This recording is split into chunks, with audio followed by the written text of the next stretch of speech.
Alhamdulillah, Alhamdulillahi nahmaduhu wa nasta'inuhu wa nastaghfiruh wa na'udzu billahi min syururi anfusina wa min sayyiati a'malina may yahdillahu fala mudhillalah wa may yudlil fala hadiyalah. Asyhadu an la ilaha illallah wahdahu la syarikalah wa asyhadu anna Muhammadan abduhu wa rasuluh. Allahumma salli wa sallim wa barik ala nabiyyina Muhammadin wa ala alihi wa ashabihi ajma'in.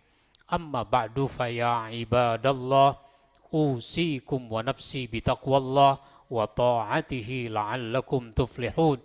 Qala Allah Ta'ala fil Qur'anil Karim. A'udzu billahi minasy syaithanir rajim. Ya ayyuhalladzina amanu taqullaha haqqa tuqatih wa la tamutunna illa wa antum muslimun. Shadaqallahul azim. Jamaah sidang Jumat rahimakumullah. Kita sering mendengar ada sebutan istilah sahabat Nabi. Orang disebut sahabat Nabi apabila memenuhi 3 kriteria. Pertama, hidup pada masa Nabi. Yang kedua, berjumpa dengan Nabi. Dan yang ketiga, beriman kepada Nabi. Itu yang disebut sahabat Nabi. Satu di antaranya adalah sahabat Abdurrahman. Abdurrahman ini baru masuk Islam 7 tahun sesudah Nabi hijrah ke Madinah. Maka dia merasa ketinggalan jadi orang Islam.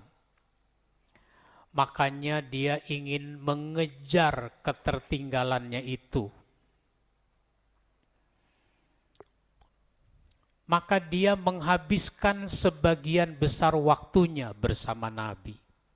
Kemana Nabi pergi, dia ikut. Di mana Nabi berada, dia ada di sisi Nabi. Dan sahabat ini punya kelebihan. Kelebihannya adalah kalau Nabi sedang berbicara seperti ini, dia bukan cuma mengerti, tapi dia hafal kata per kata. Maka sahabat ini menjadi salah seorang sahabat yang paling banyak meriwayatkan hadis.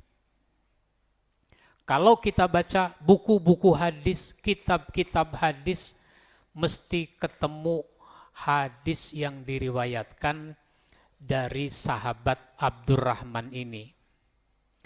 Tapi dalam buku-buku hadis namanya bukan Abdurrahman. Namanya adalah Abu Hurairah. Abu itu artinya bapak. Hurairah itu artinya kucing. Dia dipanggil, disebut bapak kucing karena dia punya kucing kesayangan. Kemana pergi dia bawa, dia ajak. Tapi kalau dia lagi males bawa kucing, kucingnya ngikuti dia. Seperti seorang bapak dengan anak. Padahal kita sama anak enggak gitu-gitu amat. Satu ketika Abu Hurairah ini datang ke pasar. Di pasar tentu ada para pedagang. Kata Abu Hurairah kepada para pedagang itu, kalian ini bagaimana sih? Kok masih ada di pasar? Padahal di masjid Rasulullah Sallallahu Alaihi Wasallam sedang membagikan warisan. Yang benar, iya. Kalau nggak percaya, datang aja ke masjid. Kalau kami ke masjid, barang dagangan kami bagaimana? Tenang saja, saya yang jaga, saya yang nunggu. Dijamin gak ada yang hilang. Akhirnya mereka pergi ke masjid. Di masjid Rasulullah sudah berkumpul dengan para sahabat. Ada yang sholat sunat. Karena kalau sholat wajib, niscaya Abu Hurairah berjamaah di masjid. Nggak mungkin dia pergi ke pasar. Katakanlah sholat sunat tahiyatul masjid, sholat sunat duha. Lalu sahabat membaca Al-Quran. Kemudian Rasulullah mengajarkan tentang halal dan haram. Selesai Rasulullah memberikan pelajaran, sahabat-sahabat bubar. Ini sahabat yang dari pasar heran, loh nggak ada pembagian warisan. Katanya ada pembagian warisan. Mau nanya nggak enak. Akhirnya mereka balik lagi ke pasar. Sampai di pasar Abu Hurairah dikomplain. Abu Hurairah nggak ada itu Rasul bagi-bagiin warisan. Lah, memang kalian nggak ketemu siapa-siapa di masjid. Ketemu para sahabat, ada Nabi. Apa yang dilakukan? Sholat. Apalagi baca Quran. Apalagi Nabi mengajarkan tentang halal dan haram. Kalian ini bagaimana sih? Kalau disebut warisan, pikirannya harta saja. Itu dia namanya warisan Nabi. Maka dari cerita ini, warisan Nabi itu ada 3. Bukan hanya harta. Kalau disebut harta waris, itu harta yang ditinggal mati oleh pemiliknya. Untuk siapa? Untuk ahli waris, keluarganya. Maka seandainya Rasulullah punya harta waris, bukan buat para sahabat, tapi buat keluarganya. Ada 3 warisan Nabi dari cerita ini. Pertama adalah sholat. Maka Rasulullah menekankan kepada kita semua untuk disiplin menunaikan sholat, melaksanakan sholat. Nggak ada alasan untuk kita meninggalkan sholat. Apa alasannya? Saya sakit Pak Ustadz, orang sakit tetap sholat. Nggak bisa berdiri, duduk. Nggak bisa duduk, berbaring. Pakaian saya kotor Pak Ustadz. Kotor itu belum tentu bernajis. Pakaian itu harus suci. Kotor belum tentu tidak suci. Celana kita kena tanah. Bisa jadi kita anggap kotor. Kena debu itu kotor. Tapi tanah, debu itu tidak najis. Orang bekerja, misalnya kuli bangunan, celananya, bajunya kena semen, kena debu, itu tidak najis, cuma kotor, nggak apa-apa. Saya dalam perjalanan Pak Ustadz, dalam perjalanan tetap sholat, bahkan diberi keringanan, diberi rukhsah, bisa dijamak, bisa dikosor. Perjalanan jauh, pergi ke Bandung, pergi ke Cirebon, dan seterusnya.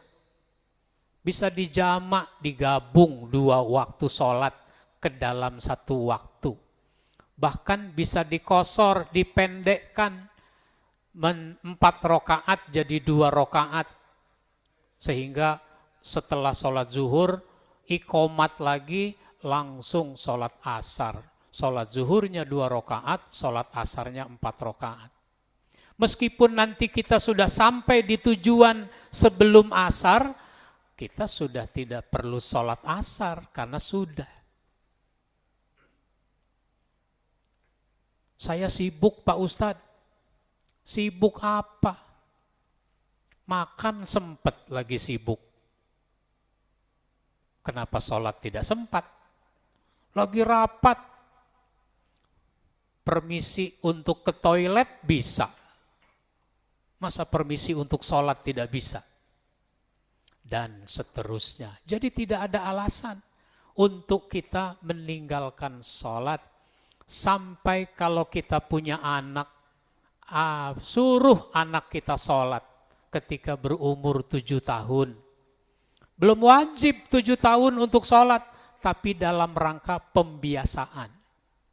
Ini satu, warisan Nabi, sholat. Maka sholat itu tiang agama. As-sholatu imaduddin. Sholat itu tiang agama. Faman aqamaha faqad aqamaddin. Siapa yang mendirikan sholat, dia mendirikan agamanya, menegakkan agamanya. Waman tarokaha faqad hadamaddin. Siapa yang meninggalkan sholat, berarti dia merobohkan agamanya. Islam tidak roboh, Islam tidak runtuh kalau kita tidak sholat. Tapi keislaman kita yang runtuh, keislaman kita yang roboh. Maka harus ada perhatian yang besar dari kita untuk melaksanakan sholat. Termasuk sholat Jumat. Kalau kita ibadah Jumat, mestinya kita tidak boleh terlambat. Terlambat datang. Disebut terlambat kalau khotib sudah naik mimbar, tapi kita masih wudhu, masih di jalan, masih turun dari lantai berapa, masih cari tempat parkir. Itu namanya terlambat. Resiko dari keterlambatan itu kehadiran kita tidak dicatat oleh malaikat. Kenapa? Karena malaikat kalau khotib sudah naik mimbar, dia tutup buku, dia tidak mencatat lagi siapa yang datang sesudah itu. Kenapa? Malaikat juga mau fokus mendengarkan khutbah. Coba koreksi diri kita. Kalau Jumatan suka terlambat datang apa tidak? Yang kedua adalah Al-Quran. Warisan Nabi itu Al-Quran. Maka semua kita harus beriman kepada Al-Quran. Sesudah beriman kepada Al-Quran, kita harus bisa membacanya. Sekarang cara kita belajar makin mudah. Kalau kita tidak punya guru untuk belajar baca Quran di sekitar rumah kita misalnya, kita bisa telepon, video call, Pak Ustadz, saya pengen belajar baca Quran. Tolong Pak Ustadz bimbing saya melalui video call. Bisa. Di setiap masjid ada imam, ada guru ngaji. Temui, minta dibimbing baca Quran. Begitu seterusnya. Untuk selanjutnya, Quran harus kita pahami dan kita laksanakan dalam keseharian. Komitmen kepada Al-Quran. Oleh karenanya, baca, pahami, amalkan itu Al-Quran menjadi keharusan kita semua. Pastikan semua kita bisa membaca Al-Quran. Barakallahu li walakum fil Quranil Karim wa nafa'ani wa iyyakum bima fihi minal ayati wa zikril hakim. Aqulu qawli hadha fastaghfiruh innahu huwal ghafurur rahim.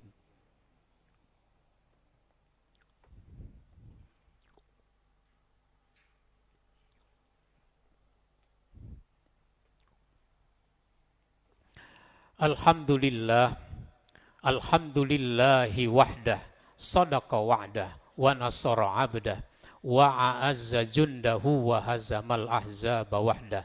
Ashhadu an la ilaha illallah wahdahu la syarikalah, wa ashhadu anna Muhammadan abduhu wa rasuluh.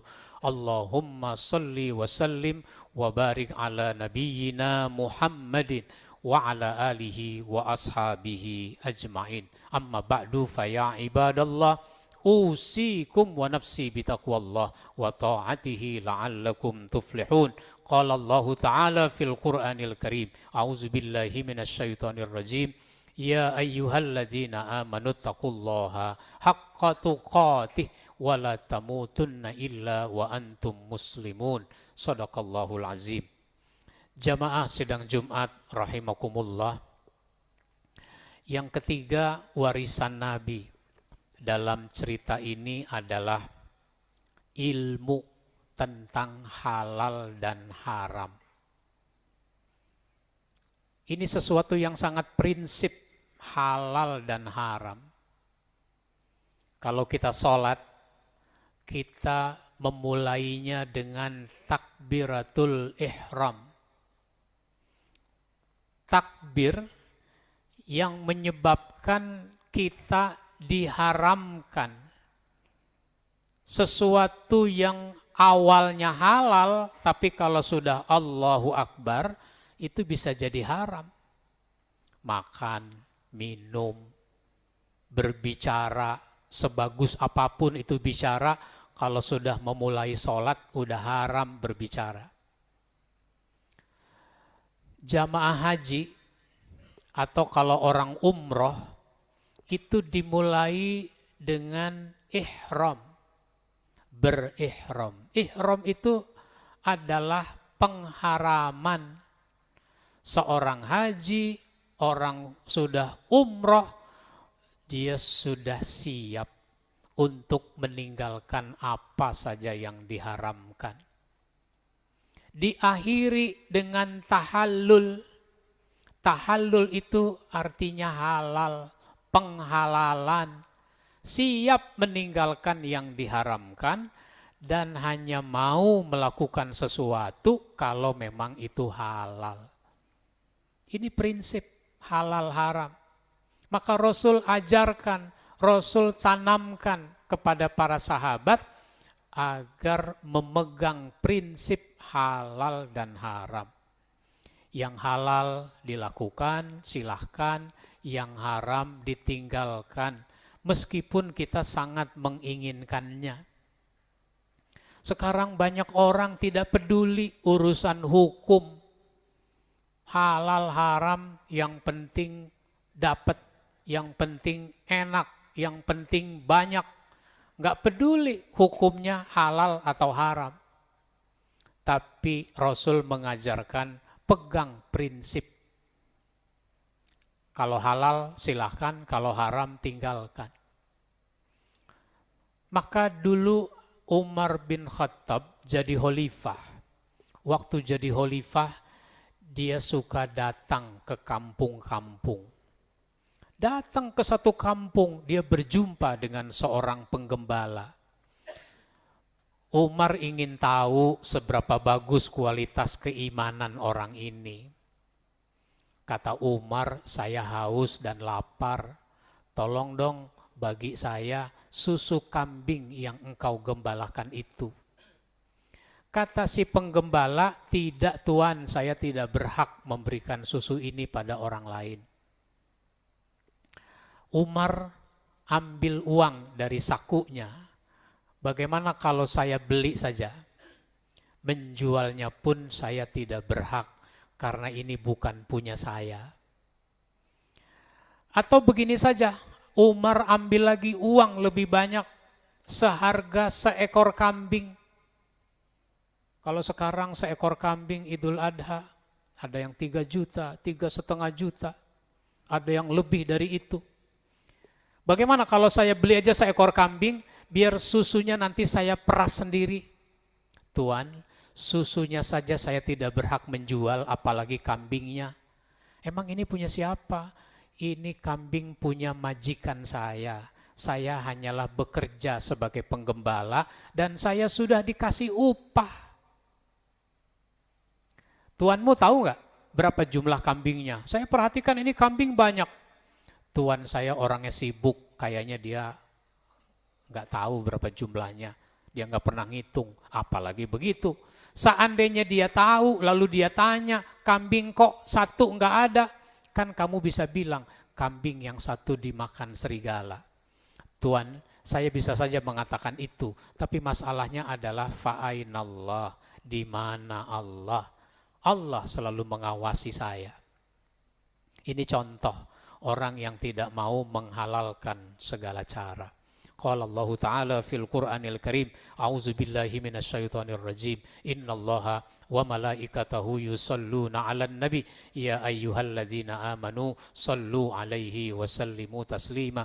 Allahumma salli 'ala Muhammad wa 'ala ali Muhammad kama sallaita 'ala Ibrahim wa 'ala ali Ibrahim wa barik 'ala Muhammad wa 'ala ali Muhammad kama barakta ala Ibrahim wa ala ali Ibrahim fil alamin innaka Hamidum Majid. Allahumma ighfir lil mu'minina wal mu'minat wal muslimina wal muslimat al ahya'i minhum wal amwat innaka sami'un qaribun mujibu da'wat ya qadiyal hajat. Allahumma ansur man nasaraddin wahzul man khazalal muslimin. Allahumma ansuril islam wal muslimin fi kulli makan wa fi kulli zaman. Allahumma arinal haqqa haqqa warzuqna ittiba'ah wa arinal batila batila warzuqna istinabah. Rabbana hab lana min azwajina wa zurriyyatina qurrata a'yun waj'alna lil muttaqina imama. Rabbana atina fid dunya hasanah wa fil akhirati hasanah wa qina adzaban nar. Ibadallah, innallaha ya'muru bil adli wal ihsan wa ita'i dzil qurba wa yanha 'anil fahsya'i wal munkari wal baghi ya'izukum la'allakum tadhakkarun wa la dzikrullahi akbar.